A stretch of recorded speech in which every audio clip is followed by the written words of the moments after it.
Distinguished members of the press, today I'm very pleased to host my distinguished counterpart, Foreign Minister Lavrov in Ankara, and I would like to say welcome to him and the accompanying delegation. Distinguished colleagues, the global and regional dynamics are changing very rapidly, and each and every day we're coming across new challenges that we need to fight against, and we are coming across new opportunities that we need to pay attention to. In such an area, the indirect and direct developments that we need to pay attention to make it important that we need to increase our consultation and coordination between Turkey and the Russian Federation. In relation to the targets that our President and President Putin are targeting, we need to actually deepen the cooperation in bilateral issues and international matters. With this understanding, we had productive deliberations with Foreign Minister Lavrov today. We dealt with the bilateral agenda in a detailed manner, and we also discussed as to how to advance our cooperation further. From energy to tourism, from commerce to energy, we can actually deepen our relations. The multilateral cooperation with the contribution of the relevant institutions can actually further be deepened in various fields. Distinguished members of the press, today is the third year of the war between Russian Federation and Ukraine. We want both our neighbors to live in peace, welfare, and the further stability, and we need to see the end of loss of life and destruction that war is causing. This war is actually affecting the various geographies, including the global south, in a negative manner. This multidimensional crisis, we want to see the end of it with a permanent solution. Since the first day, we want to see the solution of this war through diplomacy, and immediately after the clashes started, we actually gathered the parties through a peace table, around a peace table in Istanbul for the first time. And we initiated the Black Sea grain deal in a successful manner. We actually conducted the diplomatic efforts to reach the peace effort in many different stages. Today, we are seeing that the United States is actually starting a new initiative that wants to see the war coming to an end through peaceful initiatives. And this overlaps with our policy that we have been conducting since the beginning of the war. This new initiatives of the United States is a result-oriented approach, and we attach great importance to it. And we do believe that the result can be achieved with negotiations that both parties can participate in. Within this framework, we will be ready to support the establishment of peace through all negotiations. And as before, we are ready to host negotiations. We are also conducting our initiatives to reach safety of navigation in the Black Sea. And we believe that this is going to be a confidence-building measure if this is established. Our final target is to establish a permanent peace between our two neighbors. Distinguished friends, in order to establish a permanent welfare in our region, we believe that the recent developments in Syria is bringing hope to our region. The Syrian people have actually ended a 60-year persecution regime, and now they want to have a stable and peaceful country that has peace with its neighbors. And then during this process, as Turkey, we will be siding with the people of Syria. Today, with Foreign Minister Lavrov, we undertook the developments of Syria in our deliberations. And we believe that the territorial integrity and unity needs to be kept in Syria. And we do believe separatist movements should not be allowed. On the other hand, the terrorist organizations should not be allowed to be nested in Syria. We believe that international society need to have a joint stance via Daesh and PKK-YPG. And in such institutions, the safety concerns of Turkey should be respected by each and every party and respected. Today, distinguished members of the press, we also took the initiatives in Gaza and the latest status status quo. And of course, the ceasefire needs to be permanent, and the relevant steps following this need to be taken.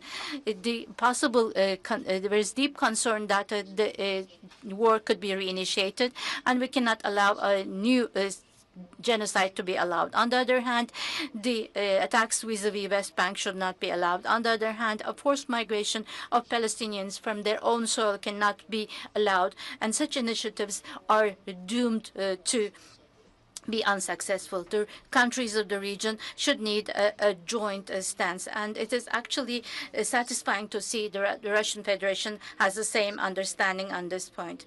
The Israel attacks vis-a-vis Palestine, Lebanon, and Syria needs to be met with a joint stance via the international society. This is the only way of a permanent peace and safety and security of the Middle East. Distinguished members of the press, the issues are actually putting forward the depth and the strategic importance of the relations between Turkey and the Russian Federation. Mutual understanding and constructive dialogue will continue to be strengthened, and in the coming days, both in relation to bilateral and regional and international issues, the close dialogue will be continued. I will once again say welcome to the delegation and to Foreign Minister Lavrov, and leave the floor to him. The floor is yours, sir.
Thank you very much, distinguished members of the press. First of all, on behalf of the delegation and myself, I would like to say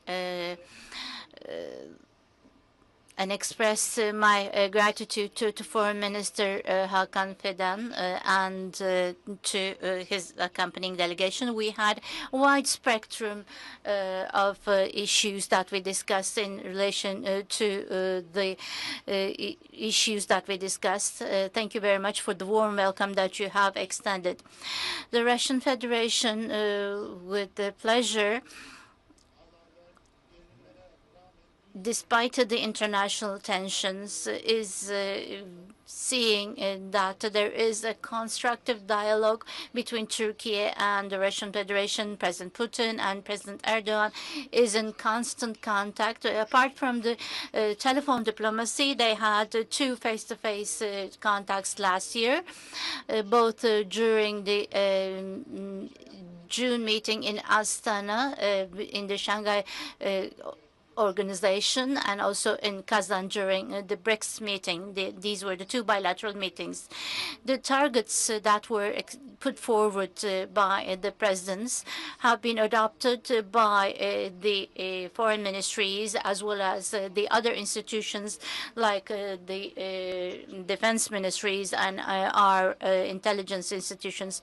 Of course, with the Foreign Minister Fidan, we discussed and we have been discussing these issues for hours at end, the bilateral issues as well as at the regional platforms. Our recent meetings was in Johannesburg in the G20 platform, and we also attach great importance to the meeting between the parliaments in September. The Speaker of the Turkish National Assembly, Numan Kurtulmuş, paid a visit to the Russian Federation and was received by President Putin and gave a speech at the Federal Assembly and also at the Foreign Ministry Academy. And in the coming days, the Speaker of the Federal Assembly, Matvienko, is going to pay a visit to Ankara.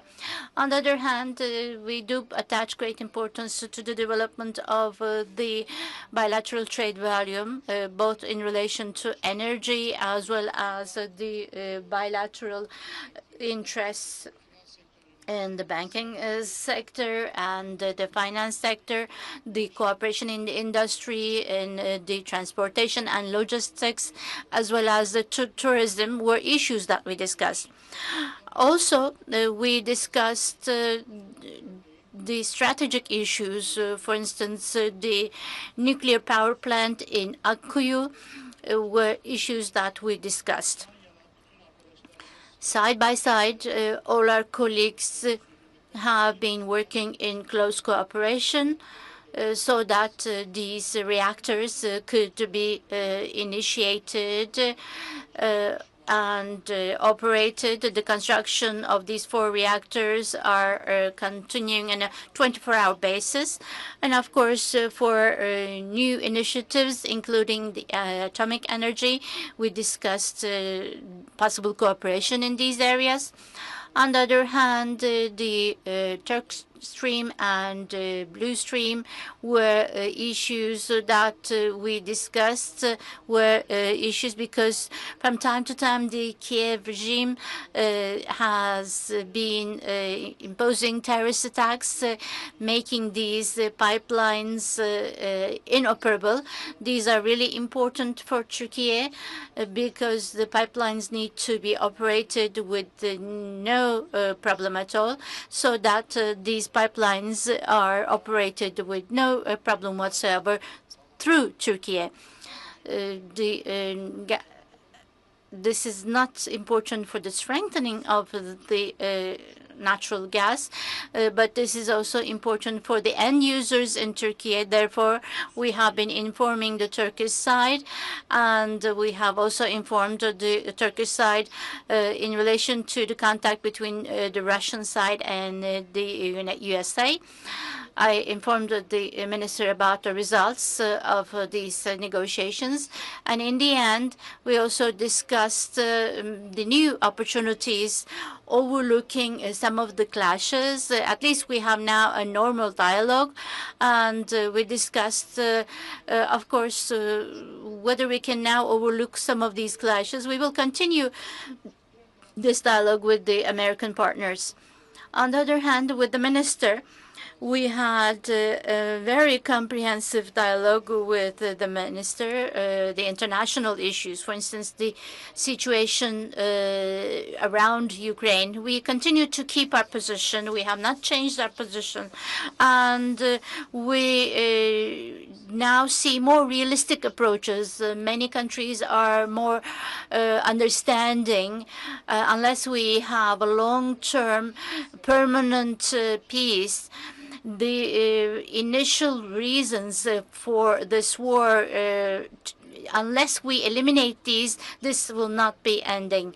On the other hand, we also discussed the clashes around the Palestine issue. We discussed these. On the other hand, we discussed the end for this war and the negotiations both within the United Nations, declaration and the establishment of the state of Palestine and the decision of the United Nations.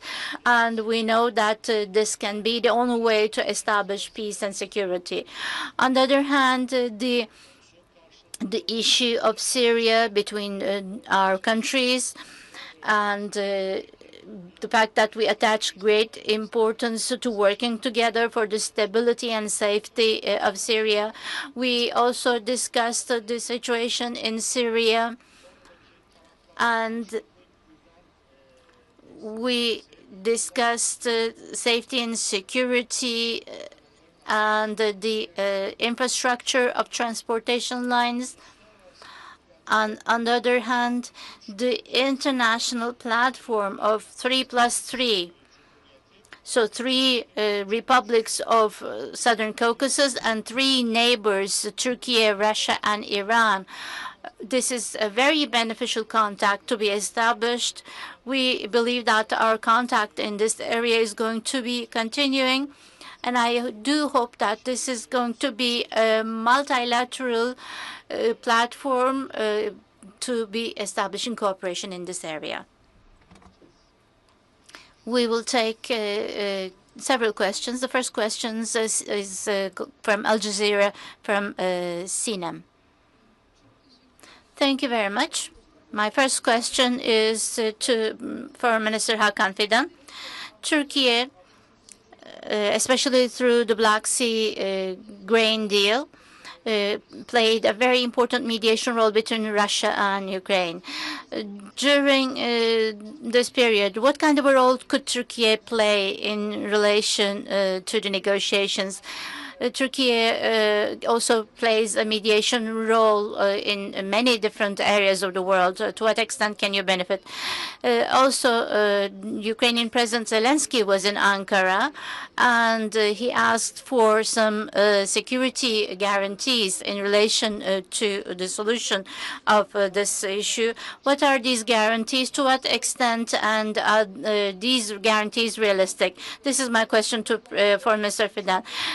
My question to Foreign Minister Lavrov is what could be the contribution of Turkey in the negotiations between Russian Federation and USA? Can Turkey host such peace negotiations? Apart from this, the international security guarantees, what are your opinions about these demands of President Zelensky?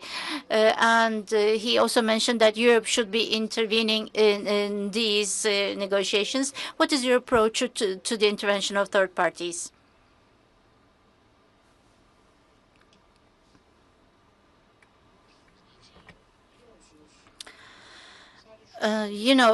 I can only say the following. I can once again verify our position because we have not changed our position.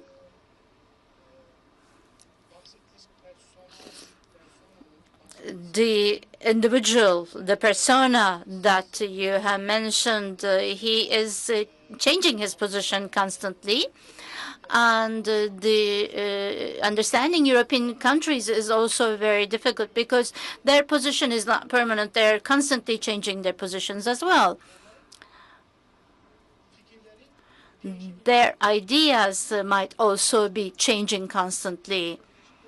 In that sense, the position of USA is stable, and it's just reappearing.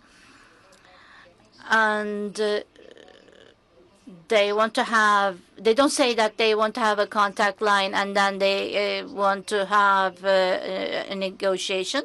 That's not what they say. In April 2022, this is what we discussed in Istanbul, and we had actually reached an agreement in Istanbul. Those principles were offered to us by the Ukrainian side. And then with goodwill, they asked from us that our armies should stop, and they actually wanted the armies to retract. And this was what we did. We actually pulled back to a certain extent. But in the end, the West, with the order of Prime Minister Johnson of Great Britain, they banned the signing of this agreement. They wanted Ukraine to continue war. They wanted Russia to weaken. They wanted arms to be given, and they continued this war. And when they wanted this war to continue until Russia was defeated with a strategic manner. So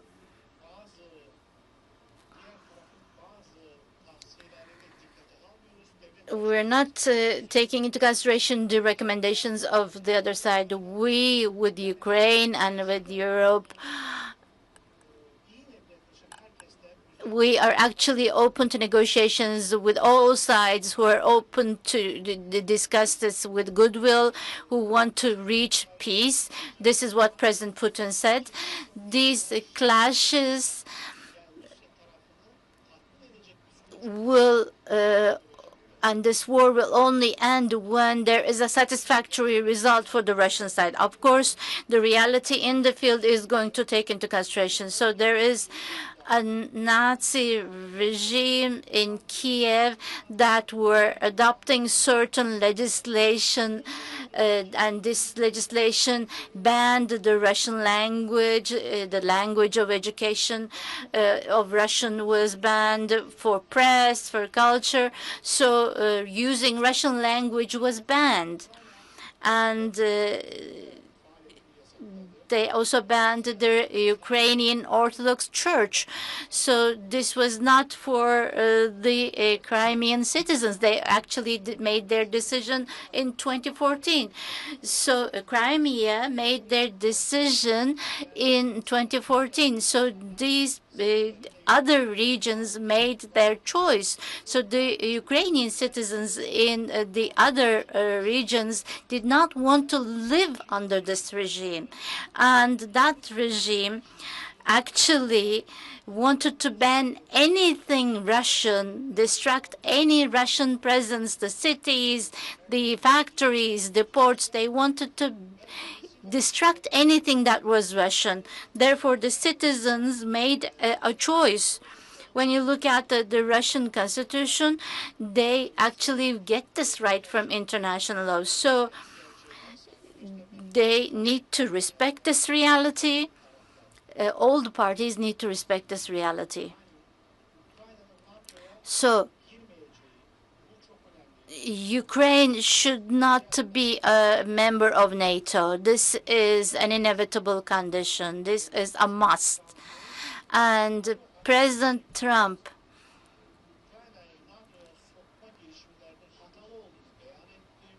declared that trying to make Ukraine a member of NATO was a mistake. And he said that if he were a president, this line would not have continued. So this crisis would not have occurred if he were president. This is what President Trump said. So trying to make Ukraine a part of NATO, this is actually one of the reasons of the start of this war. So one of the advisors of President Trump indicated that this was actually a war that was provoked, and the party that provoked was not Russian Federation. So Washington and the Brussels bureaucracy prepared for this war for long years. And the second reason is actually a genocide. Russians and Russian-speaking people, the Ukrainian people who lived in the southeast, were actually subject to a genocide. They had a legitimate election and they wanted to be back to the Russian Federation. Talking about these security guarantees, actually in April 2022, when we met in Istanbul, when we spoke about the security guarantees, both Turkey and Germany and also the members of the United Nations Security Council, this was written in detail as to how this was going to take place. It was there. The Ukrainian side had formulated these guarantees. They were not going to be part of a bloc. The West had banned that. So how is this going to be resolved in the end? Is it going to be the Ukrainian administration? Are they actually capable of this? Are they interested in this? Are they going to actually do more negotiations, and are they trying to earn more money out of this? So the Biden administration actually poured incredible amounts of money. Distinguished members of the press, as you know, President Erdogan is very sensitive on the issue of ending the war between Russian Federation and Ukraine. And Turkey has been working since the very beginning of the war to end this war. In the recent days, there have been discussions between America and the Russian Federation, and the security guarantees are issues that we closely follow. In principle, Turkey is ready to take all steps that is going to contribute to peace. But coming to this specific issue, my counterpart, Foreign Minister Lavrov, indicated this. We do not know what kind of a picture we will have in front of us. And after we make this technical preparations, our president is going to make a decision on this. But of course, we need to follow these deliberations closely. Turkey has always been ready to play a facilitative role, and we are playing this mediative roles. There are issues that we share with the public, that we do not share with the public. Our aim is to end this destructive role at the earliest possible area. The second question is going to be from Zvezda TV.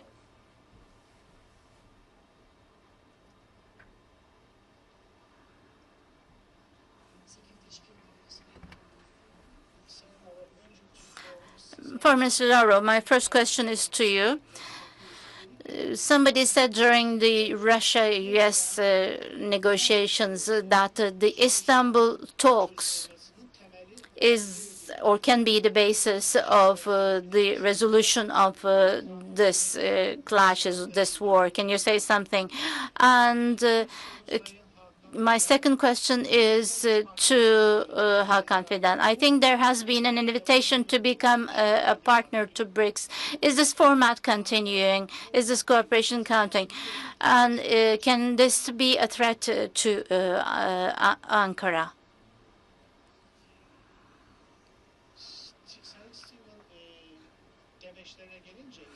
Coming to this statement of Mr. Stevens about April 2022.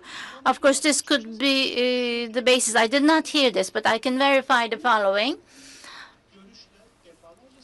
This is something that President Putin has been sharing repeatedly. President has been repeating this. We were in Istanbul, and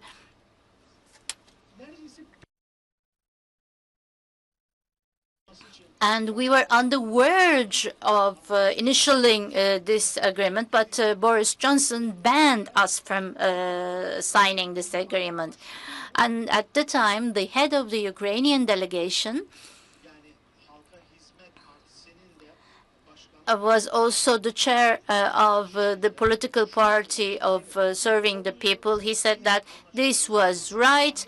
We were ready to sign the agreement 3 years ago, but they banned us from signing this agreement. And the regime and also the Brussels bureaucracy, the Washington bureaucracy, banned us. So the principle was that we withdraw from being a member of NATO. There are not going to be military bases.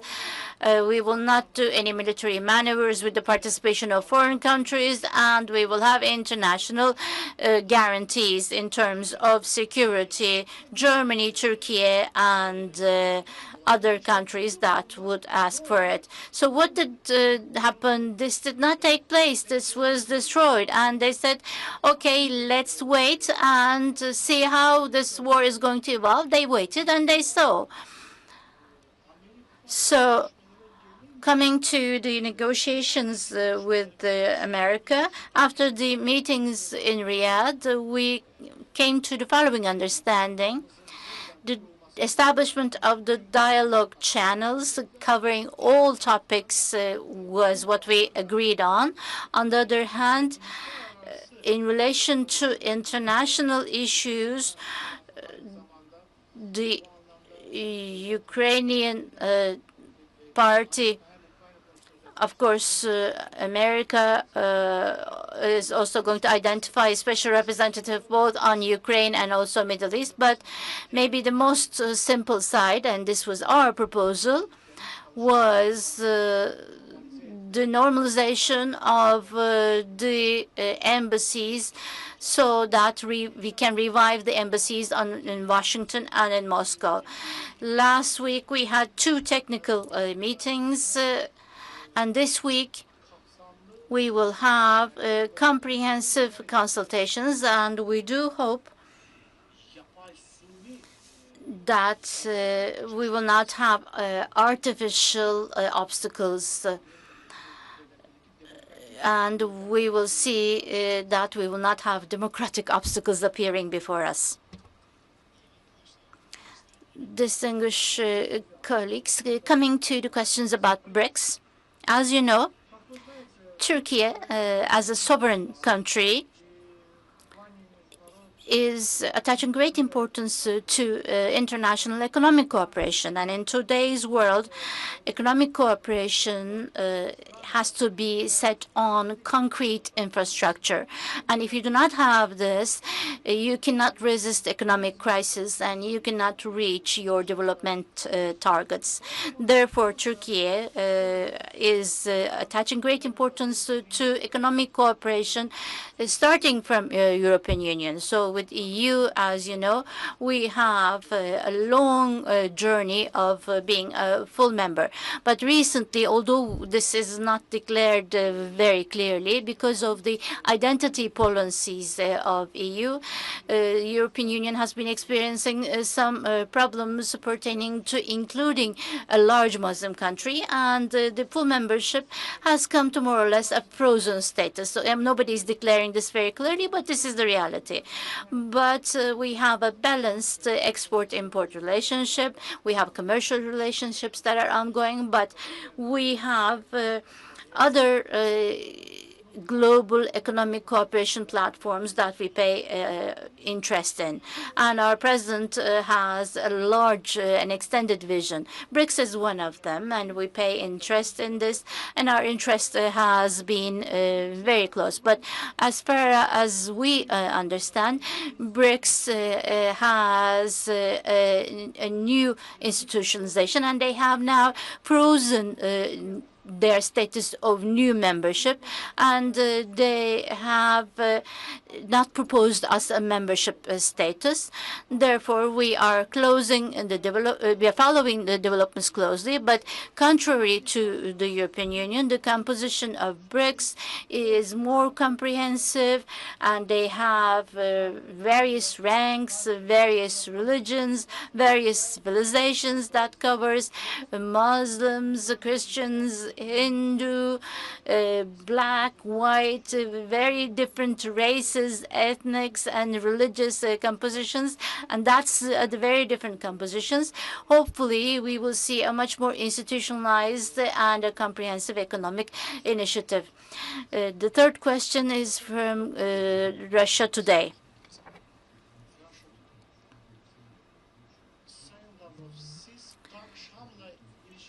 Foreign Minister Lavrov, how do you evaluate your future relationship with Damascus? And in relation to your military bases, what is the status of your military bases after the regime change?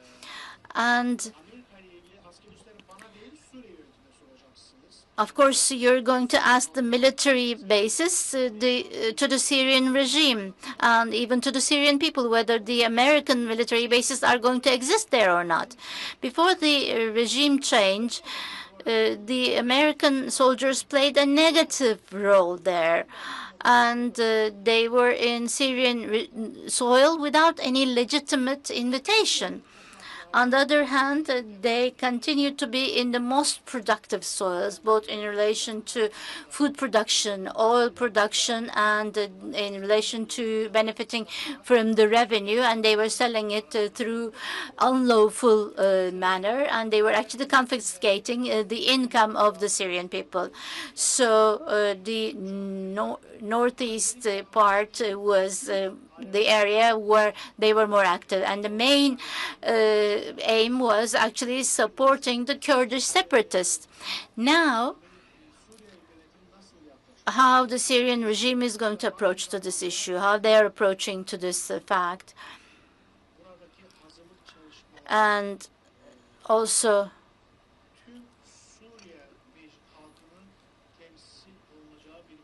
how an assembly where all the Syrian people is going to be represented. This is going to be a new process, and this is going to be about the future of the Syrian people, and of course how all the ethnic and different sects are going to be represented. This is going to be the decision of the Syrian regime. On the other hand, if we see a tendency,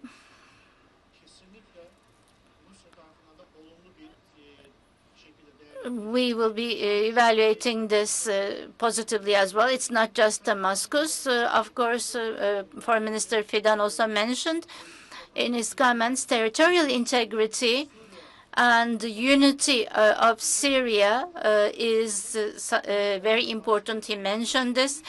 Syria with peaceful measures is important. Next question. My question is to Foreign Minister Fidan. Prime Minister of Israel, Netanyahu, mentioned that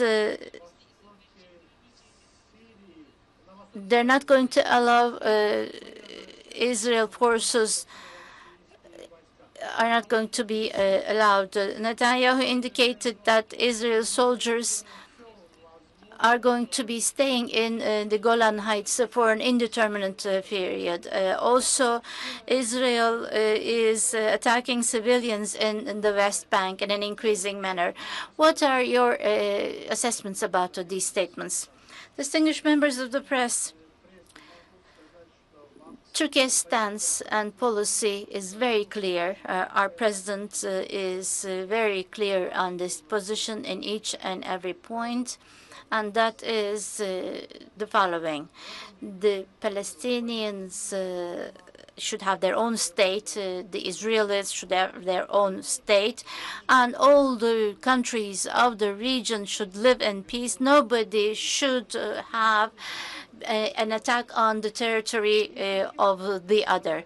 Actually, since the initiation of the Gaza crisis, we initiated that this could be an opportunity. And this two-state solution is now an even more important opportunity.